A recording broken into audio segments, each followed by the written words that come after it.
Good evening, everyone. Thanks for joining us. We have a good group with us tonight. My name is Judy Florian. I am the Vice President for Voter Service for the League of Women Voters of Michigan. I want to ask all of you to please mute your audio so that we don't have any distractions during the presentations tonight. With me, I have Lynne Kochmanski, our co-president, and Denise Hartsough, our co-president, and Sara Weertz, our project manager. I will introduce our guest speaker, Mark Brewer, in just a few minutes. Here's our agenda for tonight. Well, I'm thinking it's an agenda. There you go. We're going to look at why we're observing the Board of Canvassers, and then Mark's going to speak with us and give us his perspectives and insights on the process. Lynne will present the role of the Board of Canvassers observer, and Sara will review the Sign-Up Genius and other resources available. After that, we will have a Q&A session. If questions arise during the course of the presentation this evening, please put them in the chat and we will get to them. Denise will handle those after the presentation is over. So let's give you some background. The League launched its Board of Canvassers observation program to safeguard the integrity of Michigan's post-election certification process.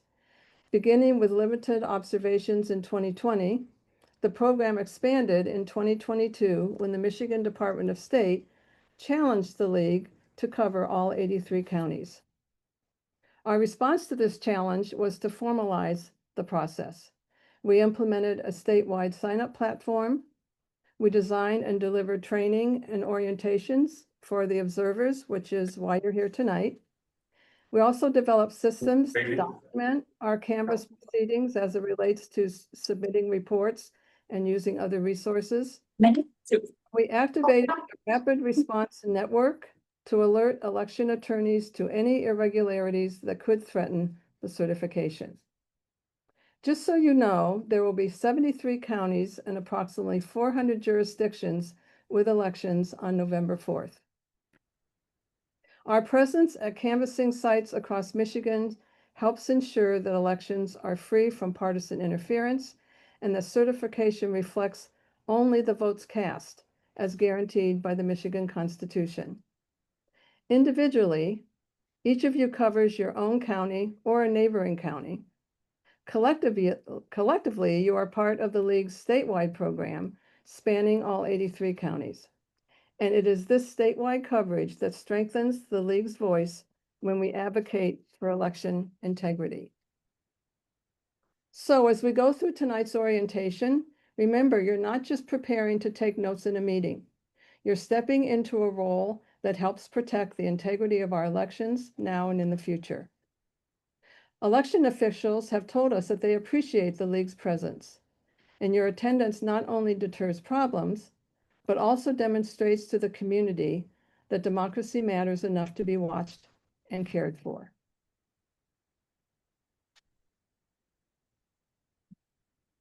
It's now my distinct pleasure to welcome and introduce Mark Brewer. Mark is a distinguished attorney and partner with the firm Goodman Acker. He is known for his pro bono work with various state and national organizations, including the ACLU and the League of Women Voters of Michigan. For our Michigan League, his work has included redistricting, voting rights, and election protection.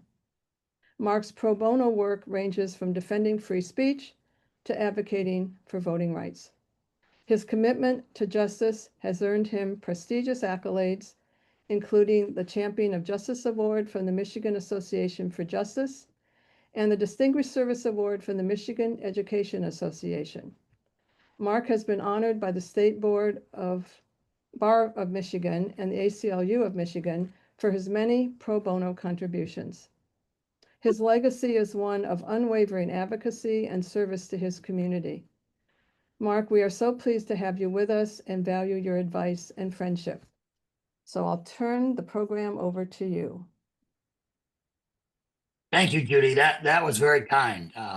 My eyes kind of welled up a little bit. That was a very generous introduction. I want to introduce my associate, Mike Turner, who's observing tonight, a bright, young, new election attorney here in Michigan. So I'm glad that he was able to join us tonight. I want to start first by thanking the league and all of you for everything you've done for over a century in Michigan now to protect democracy, and particularly for your participation in this program. As Judy mentioned, you are have become the eyes and ears of election protection in this state in the canvassing process to ensure fairness and accuracy and transparency. Some of you have performed in this capacity before, but I'm going to assume that no one has, and so we'll just cover the basics in a moment here. And again, I really appreciate what you've done here. Your leadership came to me in early 2020, and they asked, Mark, what can we do to help improve the process? And I suggested this program, and you all took it and ran with it and have created a tremendous program. Nobody else in Michigan could do what you do. And I think what you do here is a model for the rest of the country. So that's a little historical background about how we came to be here tonight. So let's talk about this process. And I'm going to move fast here because we've only got an hour and I want to leave time for questions. So bear with me. I was asked to cover a lot of ground.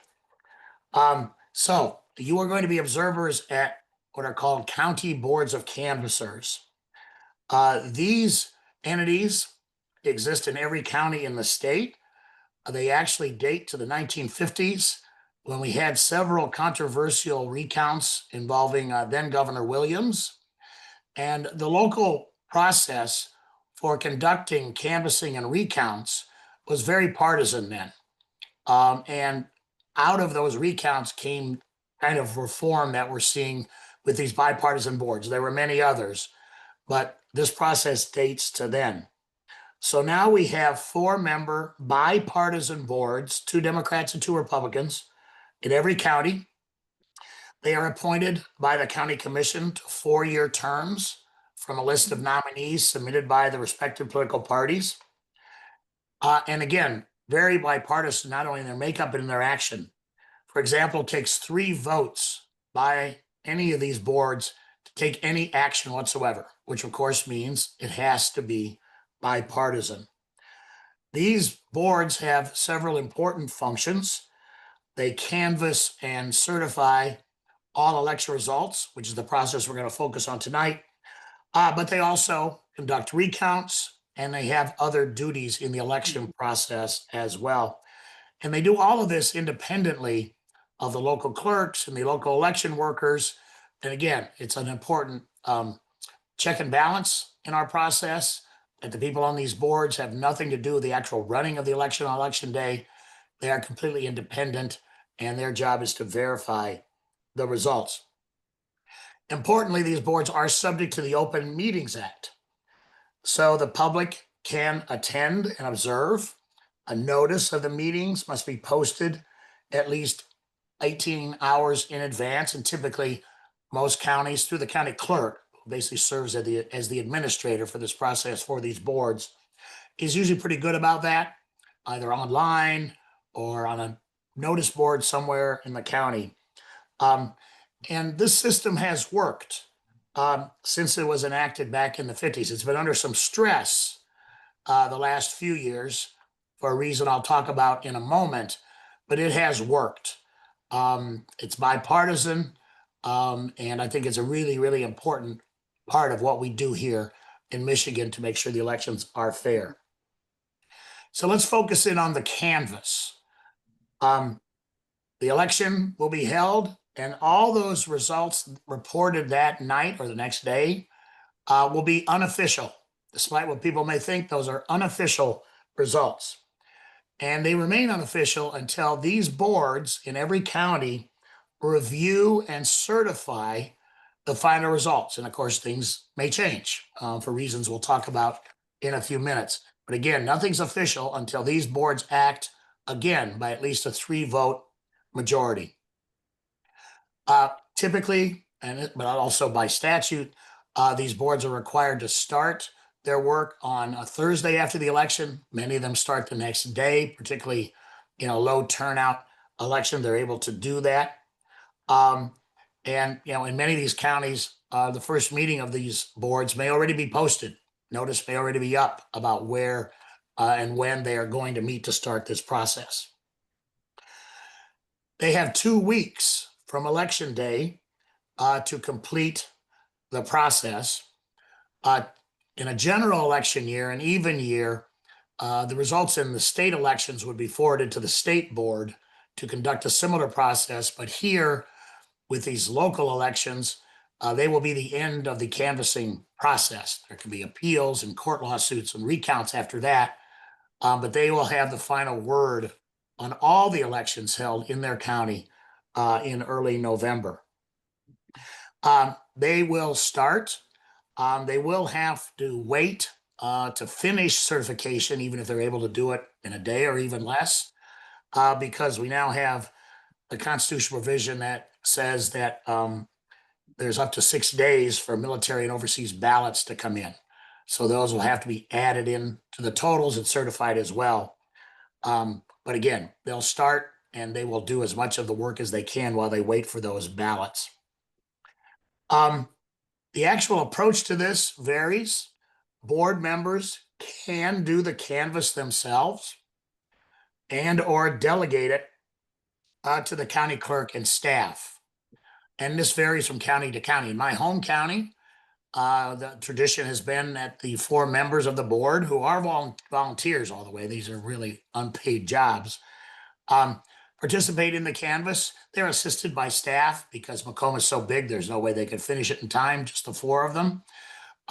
In other counties, typically Wayne, for example, it's delegated to the staff. A lot of times in Wayne and other counties, the board members may be present to kind of observe, but they're not actually doing the review process.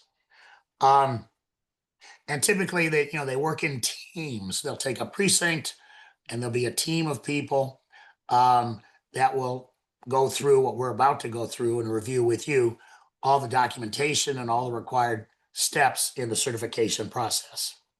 As I mentioned earlier, these are processes are subject to the Open Meetings Act, so the public can observe, but cannot participate in any way. There is no basis for anybody challenging anything or speaking. Typically, because it's an Open Meetings Act proceeding, at some point, the board will allow public comment, but not during the actual certification process.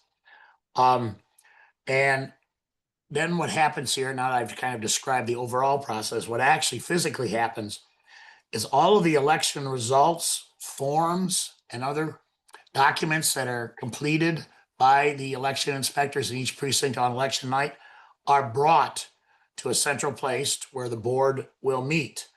And essentially then what happens is the board basically checks the math and they check the paperwork to make sure that everything is accurate and in order. And they do that precinct by precinct in every precinct in which an election was held that election day. For each precinct, the board members and staff go through a checklist. And I sent a copy of that to your leadership. Some of you probably seen it before. It's a document officially published by the Secretary of State. And it's not only important for these certifiers to follow it, but it's also a useful checklist for you all to use as you observe what happens. And so I'm going to take the opportunity to review that checklist. I don't know, Judy, if you're going to put that up on the screen or whether people already have it. I mean, whatever is easier. We'll make that available to them as one of their resources. Got it.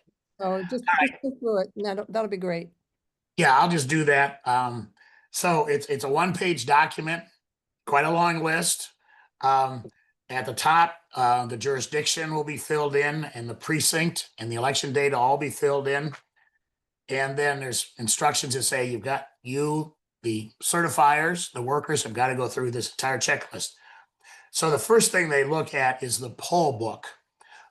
This is a documentation that's kept in every precinct, which contains a wide variety of information. There's O's of these folks.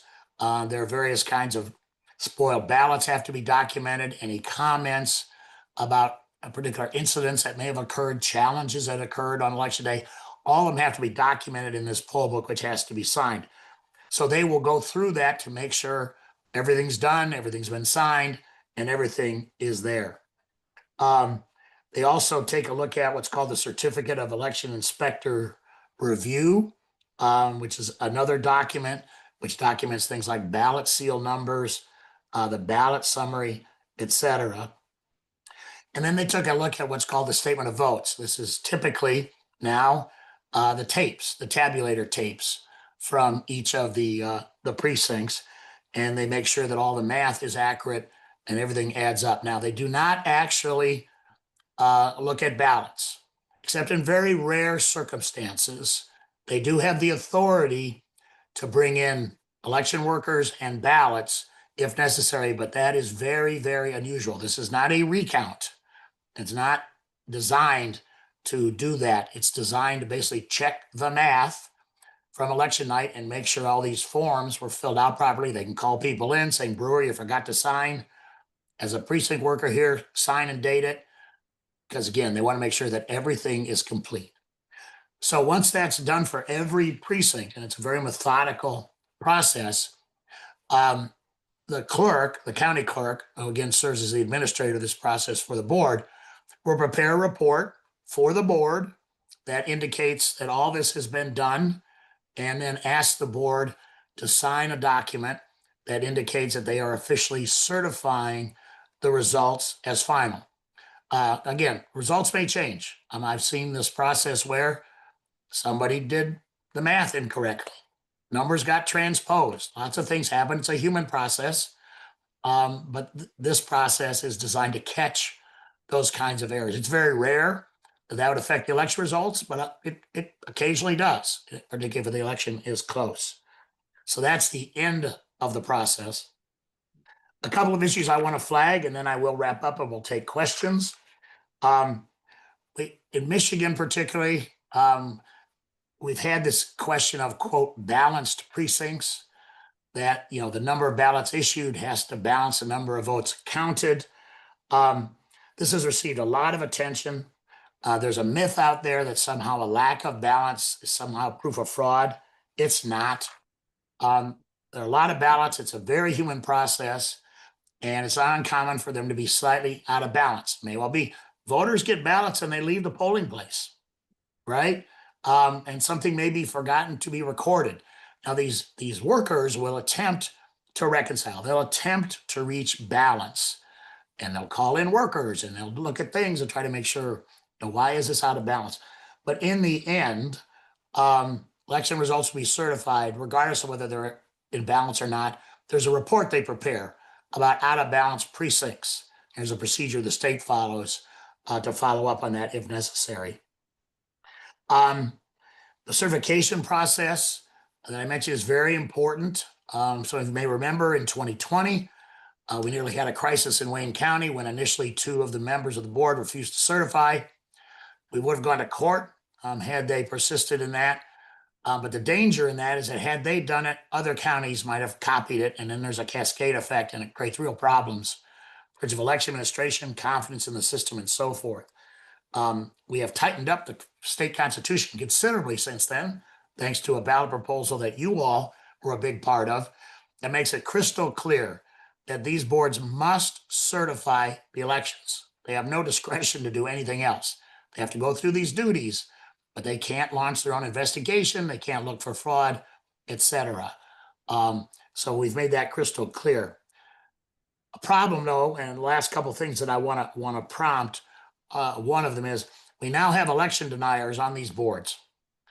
They've gotten themselves appointed. You know, once we went through this in 2020, they learned the system and they've gotten themselves appointed to these boards.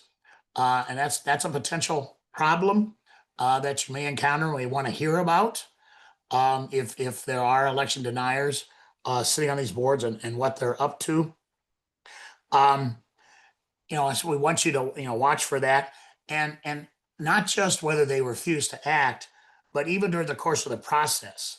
If you've got these people on the board who say things like, well, I don't think we should have absentee voting, or how do we know that These people weren't citizens, these people are citizens, kind of signs that folks may be questioning the integrity of the process. I've got a little checklist of that. Let me kind of glance at that real quick. They may say things like the election was rigged. There's no way that this is a fair election. I won't certify it. I won't certify unless a certain person is deemed the winner. They may express concerns about whether voters were properly registered and voted. They may question, the integrity of the tabulators and the voting process itself. They could critique things like drop boxes, call for an audit, call for a hand count. None of that is legitimate, but it is a signal that we may be dealing with an election denier, and we'd like you to make note of that through the system that you all have developed, so we can, if necessary, keep an eye on those folks, and that may well become evidence in a subsequent proceeding. So I think that basically covers it. I think I've kept pretty close to my 20 minutes, Judy. A very quick overview, but again, that checklist that will be distributed to you is the thing to watch. I'll just mention a couple practical matters to close. These boards, there's a culture, right, that people develop on a board like this. And, try to be accommodating to that. Like I said, you have no right to interfere or really ask questions. And sometimes it may be difficult to see exactly what's going on, right? Sometimes they'll be very open and close by the observation area where you all will sit or stand. Other times, maybe a bigger room, and it may be more difficult. So we just have to kind of go with the flow on that. If in particular circumstances, you may have a friendly or informal relationship with the clerk or some of the people in charge, you may be able to raise that privately with them, saying, gee, you're going too fast, or I can't see or hear. Is there some way we can rearrange things? But that's a judgment call. And please, again, I don't want to override what your leadership's going to tell you, but if you choose to exercise and make judgments like that, be very careful. Be very careful. You have a right to be there, but your only right is to observe from whatever spot that the board designates. With that, how do we want to handle questions, Judy? I think we're going to hold off questions till the end. Okay. And I'm sure that I can already see a lot of people having, I've got a question about this and about that. So, okay, Mark, thank you so much. We always appreciate your insights. Okay, I'm going to go back to sharing my screen. Everybody see that? Okay. I'm now going to turn it over to Lynne, who's going to talk about the role of a Board of Canvassers observer. So Lynne, it's all yours. Thanks, Judy. And of course, thank you again, Mark, for all of your expertise. That was a wonderful overview of what the whole Board of Canvassers process is. I'm going to talk a little bit more about the nitty-gritty, what observers actually, what your role is when you're there, what you might see, how you can record it, things like that. So to start off, the scope of being an observer is to observe. And Mark mentioned this too. You don't talk to, question what's going on. You don't interfere. It's just to watch and observe.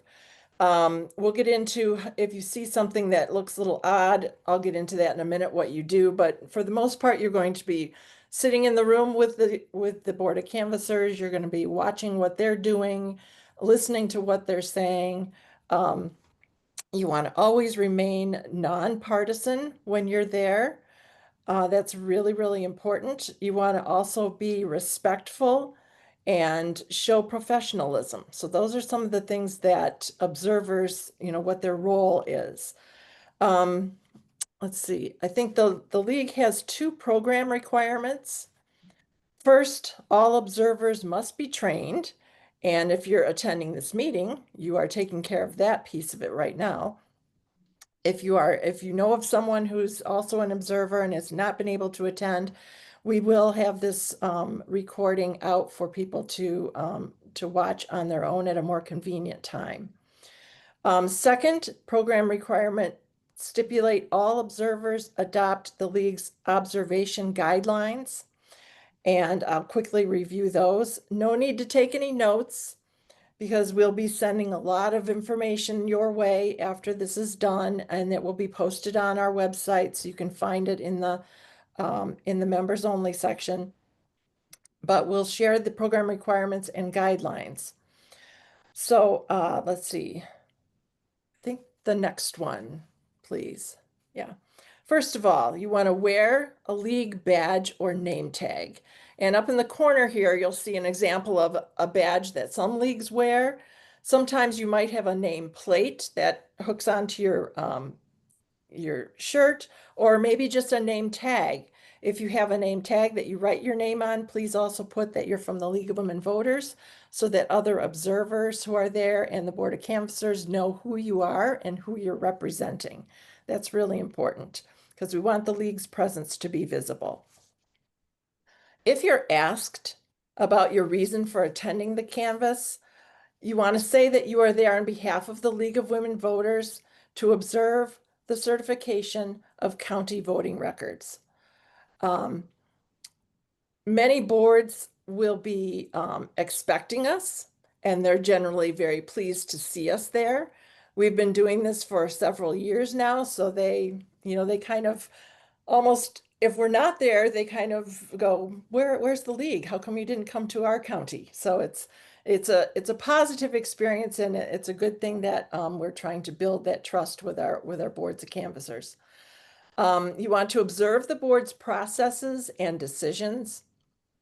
Follow the county canvas checklist that Mark mentioned. It's quite long, but if you have a copy of it, you'll be able to just kind of go through it along with watching what the Board of Canvassers are doing. You can check things off on your own, make notes as you go through. It's actually a fairly simple process, but when it's your first time through, it might seem a little overbearing, but it really is pretty simple, and we give you a lot of information so that you're comfortable with it.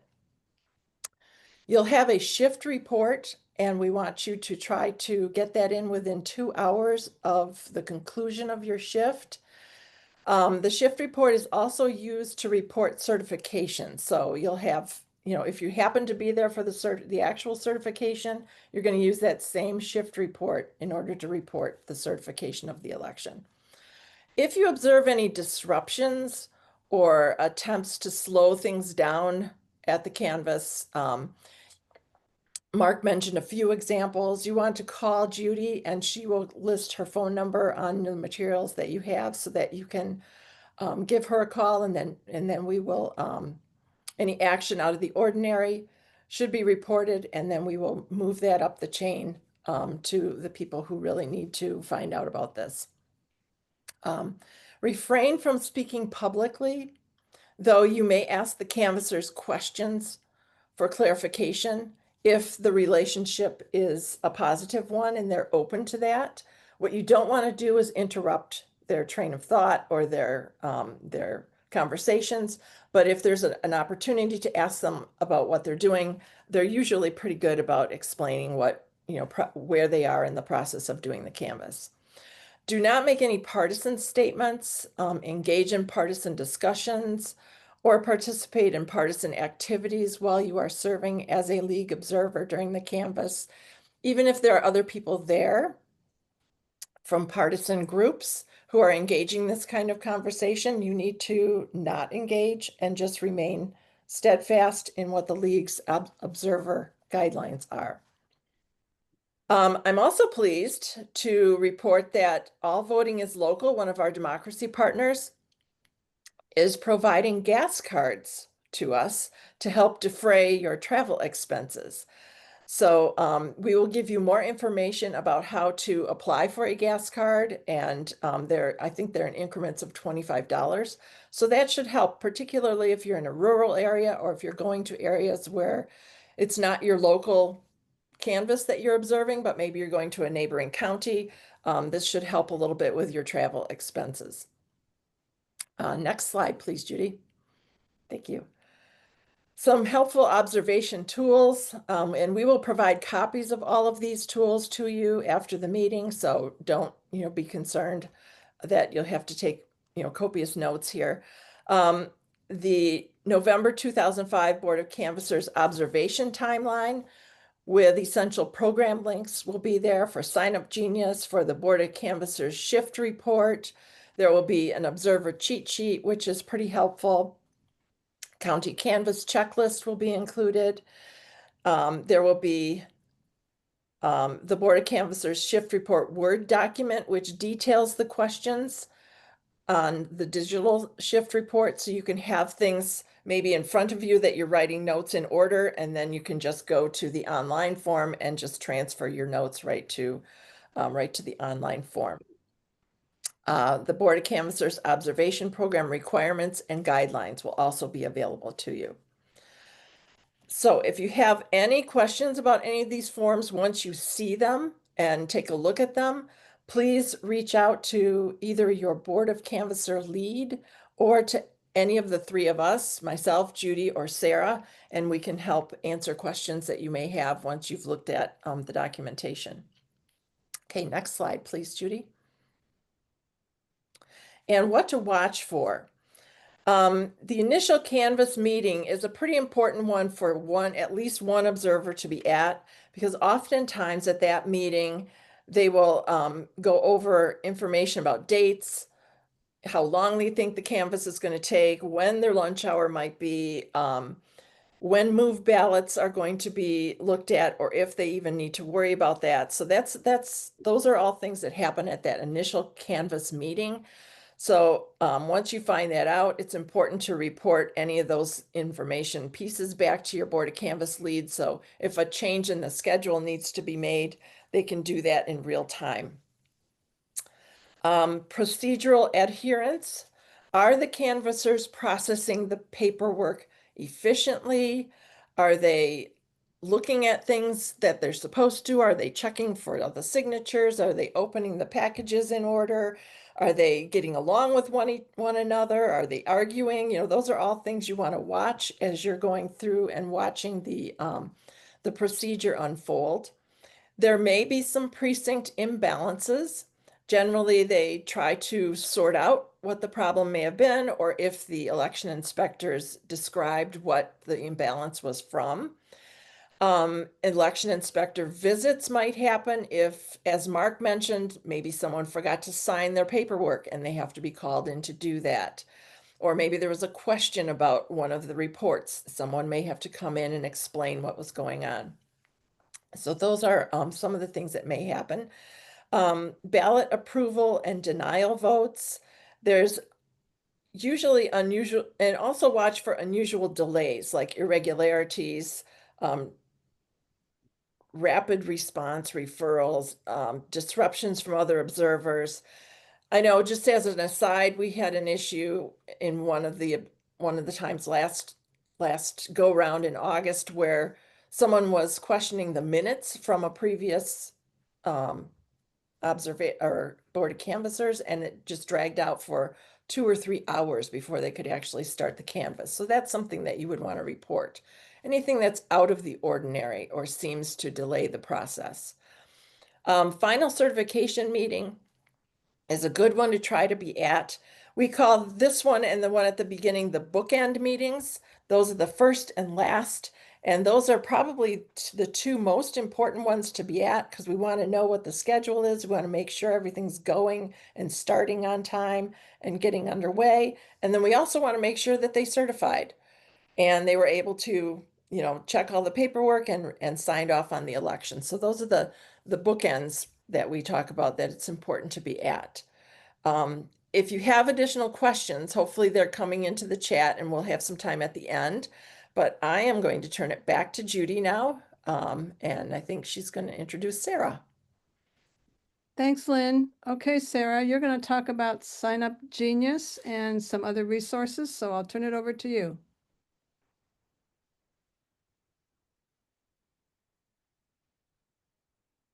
Sara there? And can you hear me now? Mm-hmm. Can I share my screen? I'm going to send a request here. So I'm going to go ahead and share my screen. The League uses an online tool called Sign Up Genius, which we lovingly call SUG for short. And we use this to organize and track observations across Michigan's 83 counties. All right, can I share now? I can, let's see. I mm, need to stop sharing so you can share. Oh, there you go. Can everyone see that? It says I'm sharing now. Can you see I don't see it. Sign Up Genius? No? Yes. I can see it. Oh, okay, good. All right. So, when you get the link for Sign Up Genius, it's in alphabetical order, and you're always going to come up on the first tab, the first county. And for this election, it happens to be Alger. We have, as Judy said, 73 counties with elections. And you can see that you can scroll across the top of the screen to find your county. I'm going to try to, let's see if I can quickly, this is, we actually had a glitch in the system. There was a huge Amazon something or other earlier today. This is not set up quite right. So I'm just going to go ahead and show you. Mark mentioned that the board has 14 days to canvass. They start within 48 hours of the election. So some of the counties will start on Wednesday. Some will start on Thursday. And they all have different schedules as depending on how these canvassers work. Um, um, we behind the scenes, the admin team, as I call it, have been contacting each of the county clerks to find out what the canvas schedule is, when the canvassers are going to start, do they take a lunch, what the daily schedule will be. Is it going to be 8 to 4, 9 to 5? Do they work weekends? Yes, Wayne County works the weekends. Will they work Veterans Day? Some will work Veterans Day. What time lunch is, if they're going to take lunch, some work right through lunch, things of that sort. We try our best, our very, very best to create unique Canvas schedules for you in SUG so that we avoid any unnecessary trips. We don't want you to get to the Canvas only to find out that everyone's gone to lunch. We have set up the Canvas schedule in 2 to 3 hour shifts. And we ask that you sign up for as many shifts as you can. Buddies are welcome. Let's see. Right now you can see that it's locked. That will not be live. No one can sign up for any shifts until October 24th. The system will automatically go live on October 24th. And at that time, when you sign up for a shift, it will ask you for your name, your local league, your email address, and your telephone number. Because once you sign up for a slot, what everyone else will see on this schedule is your name and your telephone number. Oftentimes, it doesn't happen a ton, but oftentimes canvassers will finish early. Something happens and they have to stop midday. So if you happen to be at a canvas and that happens, we would like you to use this system and use the telephone number to alert the next incoming observer to try to ward them off so that they don't have to, get in the car and drive off. Let's see. I'm trying to see here if I have everything like insight. Okay. I think I've covered everything on I'm going to stop this. And Judy, can you go back to the slides there? It's everything on Sign Up Genius. Can you see it? Yeah, as Lynn mentioned, we will be sending you all sorts of information and handouts, and one of them will be instructions, just reminders on how to use Sign Up Genius. There'll be a link to get in. There's no codes or anything. It'll just be a direct link for you to get in. But along with the Sign Up Genius instructions, you'll also receive the cheat sheet, the copy of the county canvas checklist. You'll receive a Word document that delineates each of the questions that we ask on the shift report, which is an online tool. So you get an idea of what kind of questions we ask online. All of these things will help you as you are at your observation, and you can just take notes. We will be sending out league links in betweener. Do we have a date on that? That as well. Next week. Next week, that as well will be devoted solely to the Board of Canvassers observations, and it will have all of this information, everything you wanted to know about the Board of Canvassers, but we're afraid to ask. And as well, all of this information will be listed on the state website and the members only, the password protected webpage. And with that, I just want to end with a call out to any observers who may be interested in being observer leads. We are particularly interested in 2026, but are falling short of observer leads for this upcoming election for November 4th. We've had 40, but a number of people, for one thing or another, have other things to do. So if you're interested in being an observer lead, please contact me. I'll put my email in the chat. Thank you. Great. Thanks, Sarah. Okay, now we're going to go to our questions, and I'm going to stop sharing.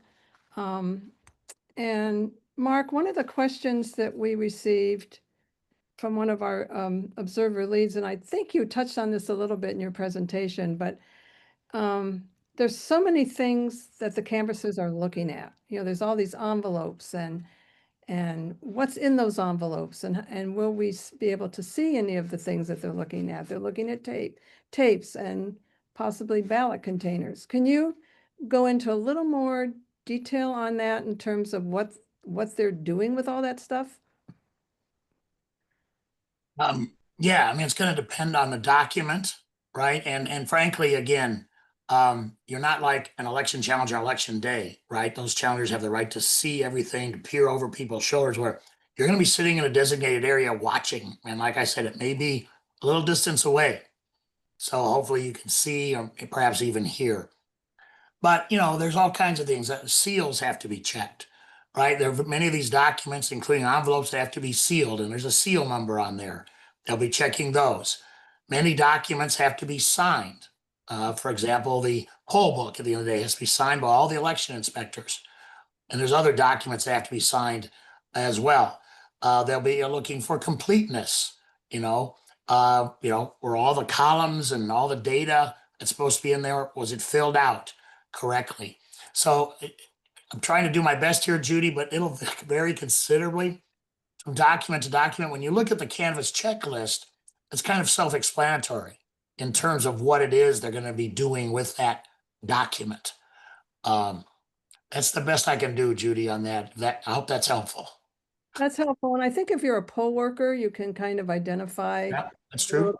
You know, I've been a poll worker for several years, and it wasn't until I became a Board of Canvassers observers that all of a sudden it dawned on me, all that stuff I was working on election day is now sitting down at the canvassing meeting, and that's what they're going through. Yep. So if you're a poll worker, I think it's going to be a lot more helpful to you. If you're not, I think the checklist that Mark referred to is helpful, plus the comments that he's made. Denise, there's quite a few questions in the chat. Do you want to tackle some of them? Sure. Maybe just a quick review of the type of situations that would warrant calling Judy to then go into the rapid response network. Just maybe a couple examples beyond the ones that Lynn gave already, like the prolonging of the proceedings. I'm sorry, Denise, is that directed to me? Yes, please, if you wouldn't mind. Yeah. Oh boy, it's so hard to predict, and hopefully everything will be very, very smooth. You know, I would, if it appears that a staffer, but particularly a board member, is doing things to deliberately stall or slow down the process unnecessarily, and you can take cues on this from some of the other workers, perhaps the county clerk. That would be something I would flag. That may be a sign that, you know, they're suspicious or they're an election denier.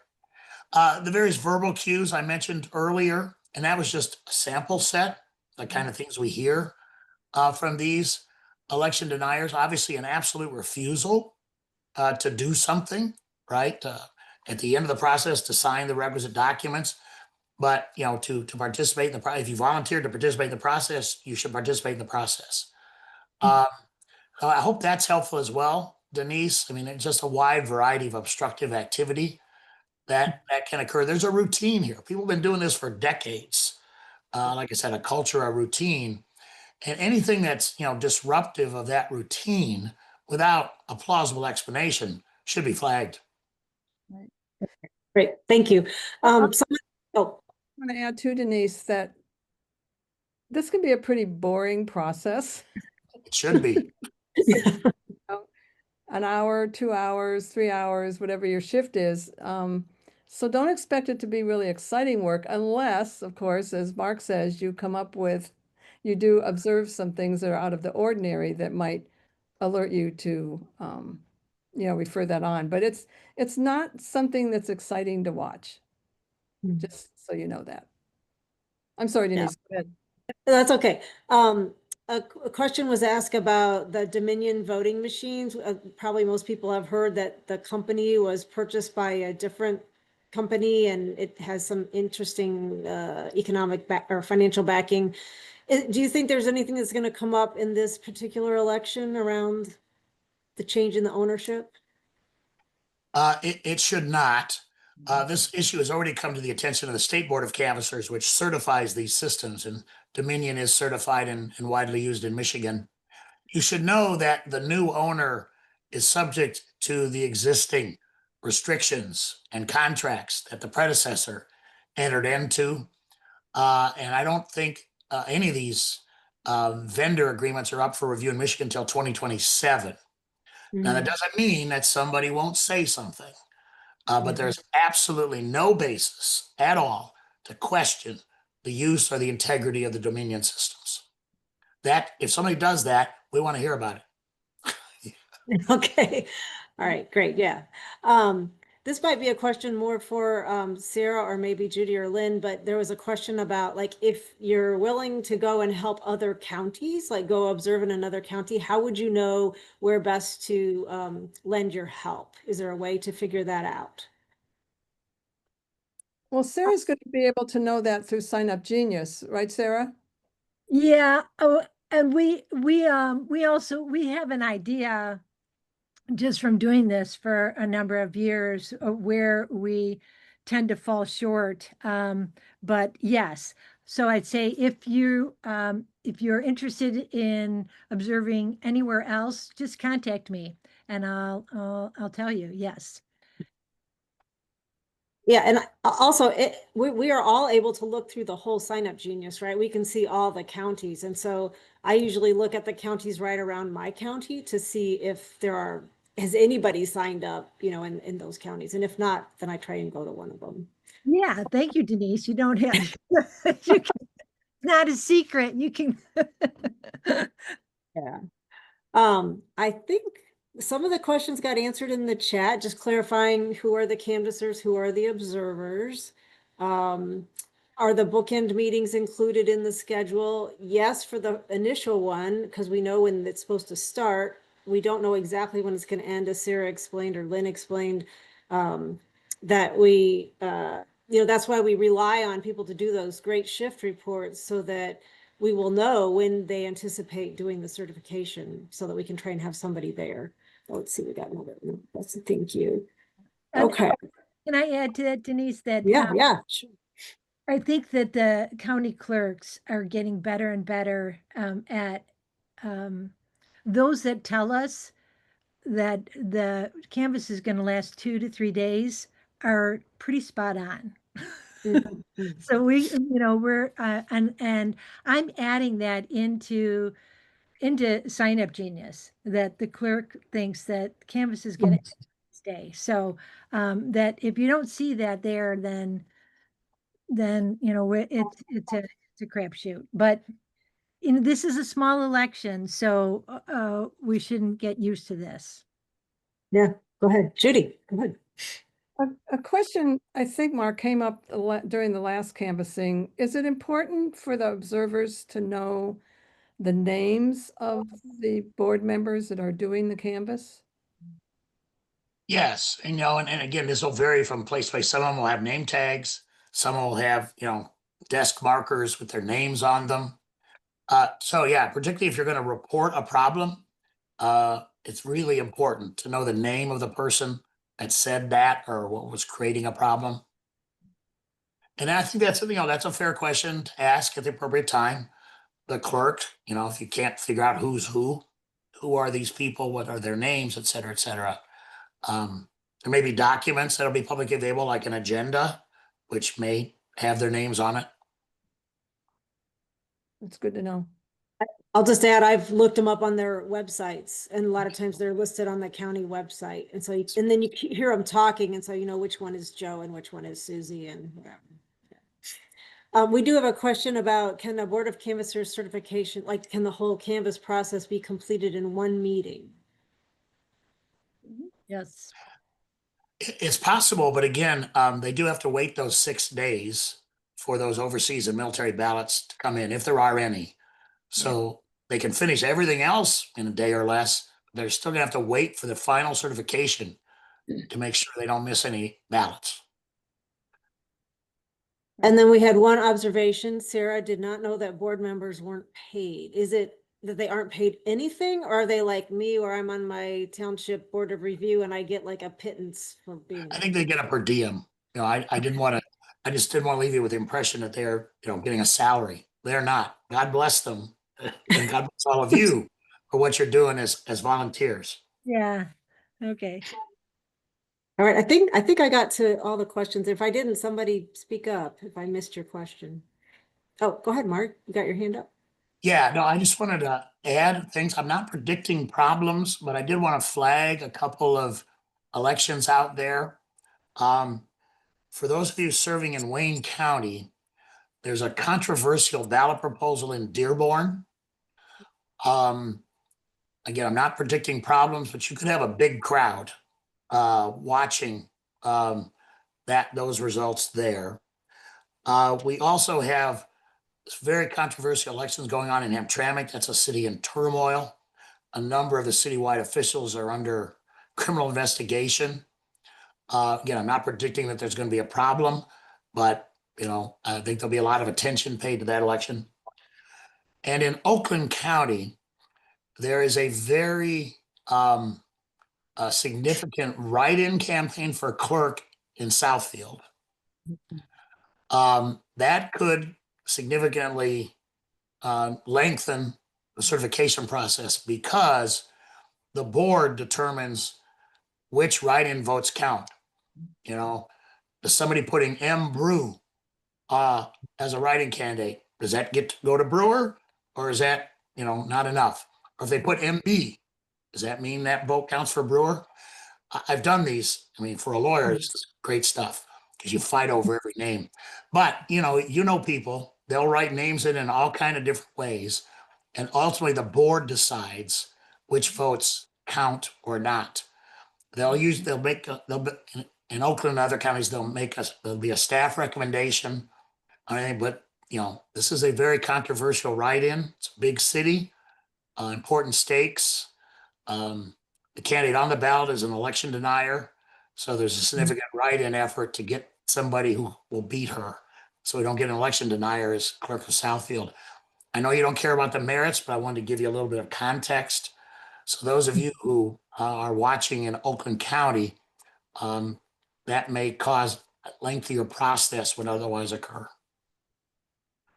Mark, those are great things to know. Thanks for the heads up. We appreciate it. We did hear about the Southfield, but we hadn't heard about the others. So thanks for that. Any other questions? Well, I want to thank you all for coming tonight. I want to thank you especially for your commitment to the process of observing. Mark, a special thanks for you for always sharing your expertise with us. You're becoming our new best friend, and we really appreciate all the work that you do for us. And also welcome to Mike Turner. We're glad that he's with your firm. I just want to remind you, we will be having a debrief of the canvassing on November 20th at 7 p.m. So be on the lookout for the link for that meeting, because we always like to do debriefing to find out what you encountered and obviously giving us suggestions and things for the future as we prepare, especially for 2026. Again, we got lots of resources going out to you. Don't forget about the gas cards. I think that's a nice perk that we're getting free of charge from one of our democracy partners, so that's great. So if there is no other questions, we wish you the best for Election Day and our post-election canvassing process. Thanks for being here. Good evening.